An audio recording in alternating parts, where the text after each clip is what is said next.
Hello children, welcome to our ATL class. This program is sponsored by Niti Aayog and Atal Innovation Mission. As you all know, ATL Bright Stars is the only school in the Joglamba Gadwal district to have an Atal Tinkering Laboratory. In today's class, we are going to discuss about computational thinking. So what is computational thinking? Understanding flowcharts and algorithms. Let us move further. So what is the learning objective of today's class? To gain hands-on experience on hardware and coding. So what is the fundamentals of hardware and coding? So as you all learned to code for an Arduino, a Raspberry Pi and other things.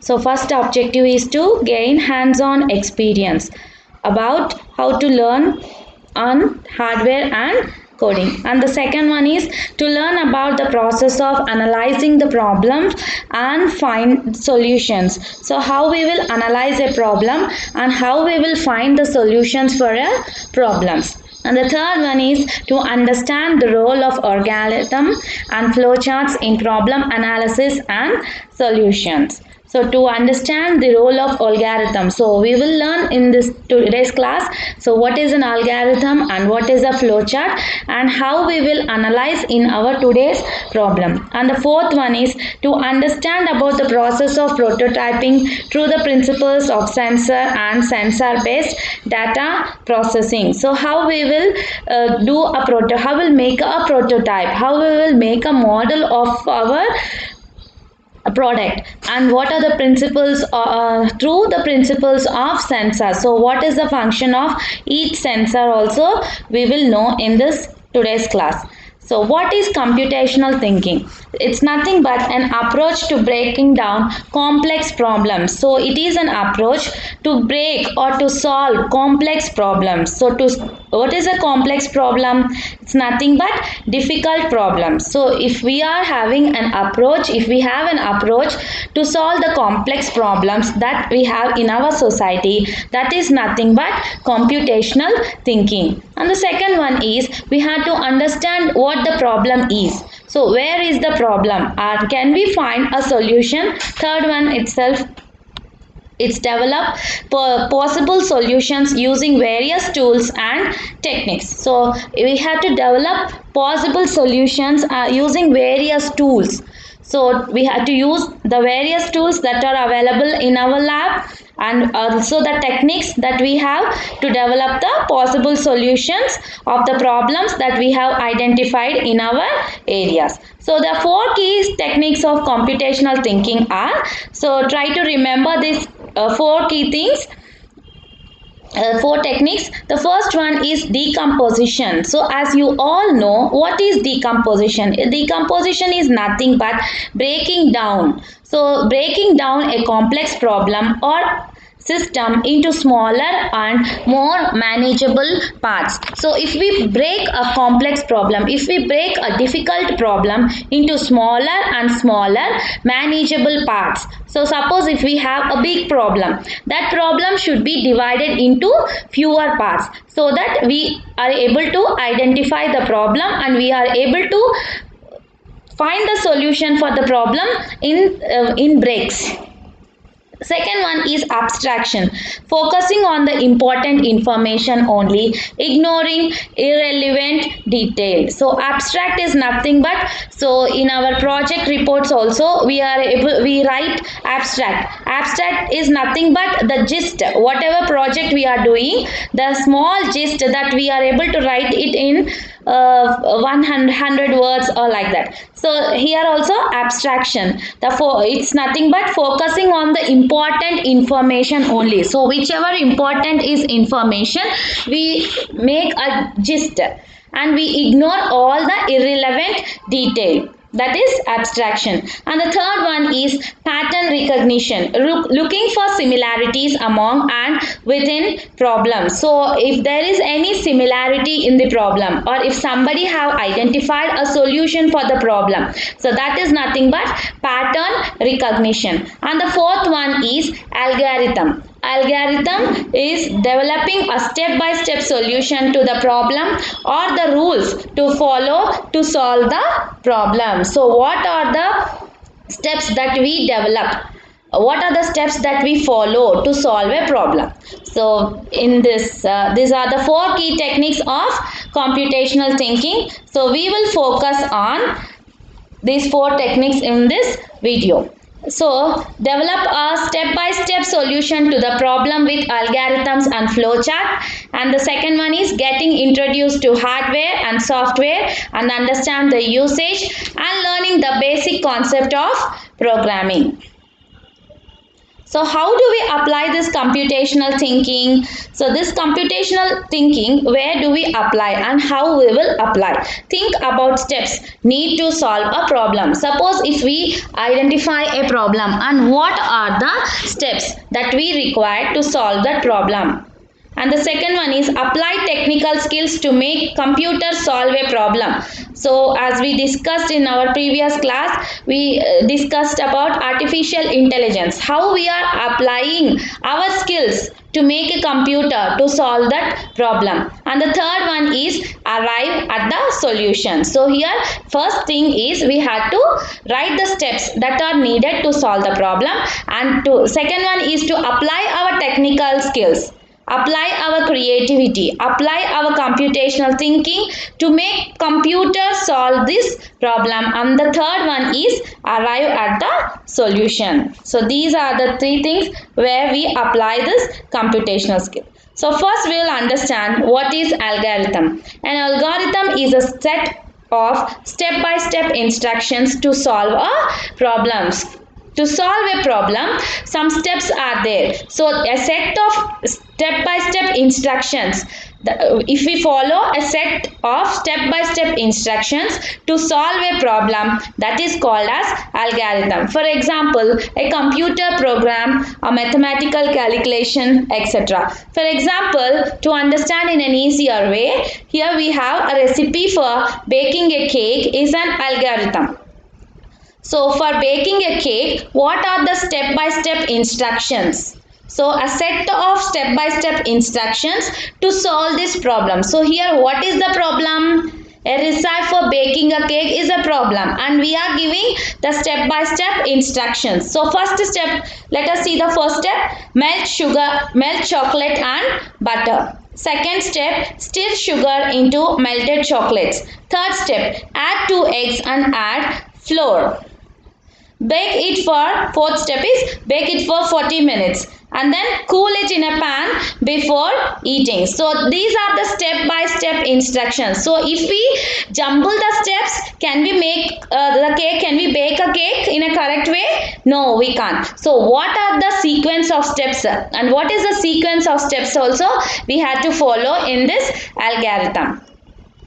And then what is a flow chart? So a flow chart is a diagrammatic representation of an algorithm, workflow or process. So if we show this algorithm in a diagrammatic, in a pictorial form, that is called as a flow chart. This graphical representation can help in understanding a problem. So if we do this in a pictorial form, in a graphical form, it will help us to understand the problem. If we use some symbols in an algorithm, that is nothing but flowchart. So what are the symbols that we use in the flowchart are?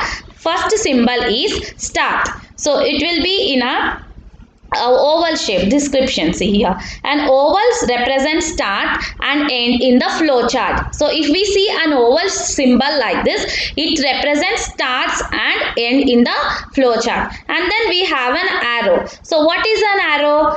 An arrow line is a connector that shows relationship between the shapes. So what is the relation between the shapes?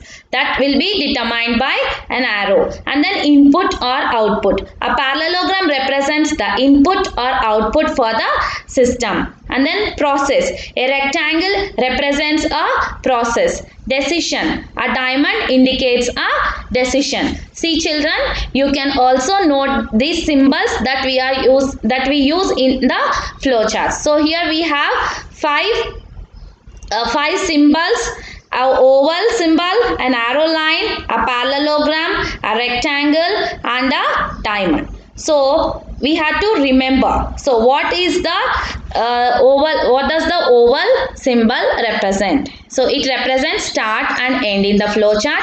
An arrow line is a connector.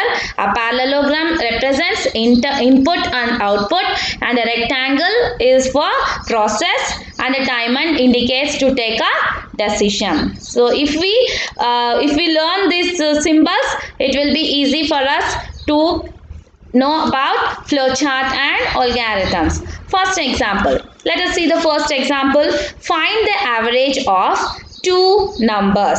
So here you can see both algorithm and flowchart. So in an algorithm, what is the input? So there are two numbers, x and y. And what is the output? And what is the problem here? What is the thing we have to find out? Average of two numbers. So that will become our output. So in the step 1, what do? We will give inputs. We will give inputs as x and y. And the step 2 is sum is equals to 0. Average is equals to 0. Third step is sum is equals to x plus y and average is equals to sum by 2. And then fifth step is print average. So in this side you can see the flow chart. So first start, input x. So this symbol is used for process. Next we have sum is equals to x plus y, that is in the rectangle shape, and average is equals to sum by 2, and then print average, and then finally we have the end. So this is an example of an algorithm and flowchart. Next, second example. Find the maximum of two numbers. Suppose there are two numbers are given. So we had to find out which number is maximum. Let us see this algorithm. Let a and b be two integers. In the step 1, we have input a and b. In step 2, compute the maximum number. If a is greater than b, then a is greater number, else b is greater number. And step 3 is print maximum number. Here you can see start and then input AB. So if A is greater than B, then A is greater. So we'll print A. So if A is less than B, no, then we will print B and it will be the end. So it is a very easy and a basic concept. Even a third standard child also can understand. So try to understand and make a notes of this video. Third example. Find the area of a rectangle. So if we know rectangle has 4 sides. So we will take length and breadth. So let W be width and L be length. And A is the area of the rectangle. Our problem is area of the rectangle. So in the input we will give W and L. So and then step 2 we have area. A is equals to width into length. And then step 3 is print A. So here also you can see the flow chart. Start, input W and L, length and breadth, and area is equals to length into width, and then print A, and then you will have end. Next, fourth example. A simple flow chart which shows what to do when a lamp does not work. So it's a simple flow chart which shows what to do when a lamp does not work. So when a lamp does not work or when bulb does not work, what things we do, that is shown in this flow chart. See in the step 1 algorithm, plug in the lamp. Step 2, check the bulb. If bulb is burnt out, then replace bulb, else repair lamp. So 2 options are given here. So start and then lamp doesn't work. So what we can do, we have to decide whether lamp is plugged in. So here we are using a rhombus. Rhombus indicates decision. So lamp is plugged in, yes. If lamp is plugged in, bulb is burnt out, no. Then repair lamp. And then lamp plugged in, no. If not the lamp is plugged in, we have to plug in the lamp. And then we'll go to, yes. And then if bulb is burnt out, yes. So what is the thing we can do here? Replace bulb. So this is a fourth example. And fifth example is buying a chocolate from the market. So this is a easy example that even a small kid can understand. In the algorithm, step 1, think of chocolate you like. Step 2, visit a shop. Step 3, pay shopkeeper. So you have to pay shopkeeper for your chocolate. And step 4, buy chocolate. And step 5 is return home. So here in the flowchart you can see start. So in the start you have to decide what you want to decide. You want to buy a chocolate. Yes, so you want to buy a chocolate. So what are the things or what are the steps that you have to follow? You had to go to the store and you had to pay shopkeeper, take chocolate, get out of store, and that will become the end. And then see decision. In decision you have two options, yes or no. So if you don't want to buy a chocolate, what's the thing you can do? You can stay at home and that will end the process. And example 6, design a flowchart for making sandwich. So what are the steps that you need to make a sandwich? Algorithm. Step 1, get a slice of bread. Step 2, spread butter on bread. Step 3, spread vegetables on bread. And step 4, eat sandwich. So we'll start here flowchart. So to make a sandwich, what are the things that we have to do? Start. Get slice of bread, spread butter on bread, spread vegetables on bread, eat sandwich, and then it will be the end. Next. To open a can of dog food. So to open a can of dog food, what are the steps that we have to do? Get the can and the can opener. Step 2, place can inside jaws of can opener. Step 3, close jaws. Step 4, turn handle on can opener. Step 5, keep turning until the can has made a complete circle. Open the jaws of the opener. Remove the can from the can opener. So there are 7 steps and the 7 steps are taken or should be taken in order and they are put in sequence. Start. See your flowchart. Start. So what we had to do, we had to get dog food can and then we had to open. Is it open? Yes. So if it is not open, what you had to do, you had to go back to the previous step and you had to get your can opener and you had to place your can inside the jaws of the can opener and you had to close jaws and you had to turn handle on can opener, and if it is open, you can open the can and you can feed your dog and it will end the process of feeding the dog.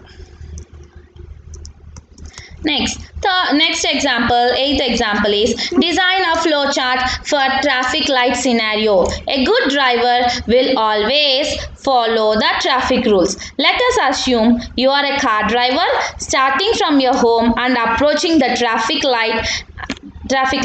Design a flowchart for the traffic light rules. See here this very important example. So if you are a good driver, so if you a good driver will follow the traffic rules. So he follows the correct traffic rules. Suppose you imagine that you are a car driver and you start from your home and you approach the traffic light. So what are the traffic light rules? So first we had to understand what are the traffic lights, how many traffic lights are there and what is the scenario there. In the first step, you see, start from your place and approach the light. In the second step, check for the color of light. And the third step is the design is to be made on the basis of light color. If color is red, prepare to stop. If the color is yellow, slow down. And if the color is green, continue driving. See, now the driver starts from his home. Start. So when he approaches the traffic lights, here he has to check the color of lights. Is the light green? Yes. So he can continue driving and he can reach his destination. And see here, is the light yellow? So if the light is yellow, he has to make a decision. So what is the decision that he has to make? He has to slow down. So yes, he has to slow down and he has to wait for some time so that the color of the light changes to green, and then he reaches his destination. And then the one more decision he has to make is the light red. So if the light is red, he has to prepare to stop there for some time and wait for the light to change. So this is a very important example that each student can understand, and it is also very easy to follow. So now I give you an exercise to write. This will be a homework like thing or an assignment. You can make it and you can send it to me through your WhatsApp. Write missing steps to complete the algorithm to find minimum of 2 integers. So here you had to write to find the problem is which is minimum of 2 integers. So when 2 integers are there, which is the minimum you had to find out. So let A and B be 2 integers, and the algorithm is step 1, input A and B, compute the minimum number. If A is smaller than B, then A is the smaller number, else B is smaller number, and then step 3 is print minimum number. So you can write the flow chart for this and you can send me through your WhatsApp. Next, exercise 2. Design a flow chart for the ATM system for withdrawal of cash based on the algorithm defined below. Suppose you went to the ATM to withdraw the amount. Algorithm: insert the ATM card into the ATM slot and remove. Input pin of ATM card. Select option of withdrawal and input amount to be withdrawn. Start in the flowchart. Insert ATM in the ATM slot, input pin. So if correct pin is typed only, you will get the money. Select option for withdrawal, input amount, withdraw cash, and next it will be N. So this 2 exercises you can send me through your WhatsApp, and that's the end for today's lesson, children. So if you are interested to participate in any competitions, so I see only some of the students are participating. So if somebody is interested, so you can see here down the numbers are scrolling, so you can contact to that numbers and you can also participate in several courses that are offered by Atal Innovation Mission and Niti Aayog. So recently one more app development module also is initiated by Atal Innovation Mission and Niti Aayog, and the last date for that competition is July 30.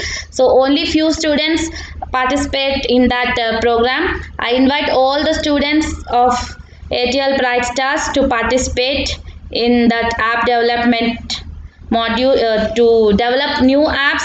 So we are here to help you in developing your apps also. Thank you. Bye.